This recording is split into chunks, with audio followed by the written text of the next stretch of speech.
শুনছো প্রিয়, পরের বার কাউকে ভালোবাসলে তাকে একটু সময় দিও, কারণ তোমার দেহ সামান্য একটু সময় কারণ সারাদিনের ক্লান্তি দূর করে। তোমার টাইপ করা মেসেজের প্রত্যেকটা শব্দ কারণ মস্তিষ্কের সব কিছু সুস্থ রাখে।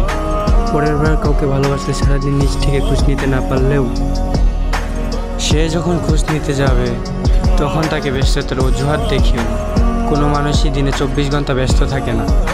অনেক সময় দিতে না পারলে সামান্য একটু সময় দিও। পরের বার কাউকে ভালোবাসলে তাকে বোঝার চেষ্টা করো। সে কখন রেগে থাকে, কখন অভিমান করে থাকে, একটু বোঝার ক্ষমতা অর্জন করো। তার অভিমানে তুমি যদি উল্টো অভিমান করে রেগে যাও তাহলে তার জীবনে থাকার দরকার নাই। কারণ মানুষ অভিমানে ভালোবাসা খুঁজে, রাগে না। পরের বার কাউকে ভালোবাসলে তাকে মিথ্যা স্বপ্ন দেখায়ও না। মানুষের স্বপ্নের মূল্য অনেক। স্বপ্ন দেখিয়ে স্বপ্ন ভেঙে দেওয়া বিরাট অপরাধ। কারণ পুরুষ মানুষের মন থেকে উঠে গেলে সেখানে পূর্বের মতো তোমার মতো নারী বিচরণ করা একেবারেই অসম্ভব।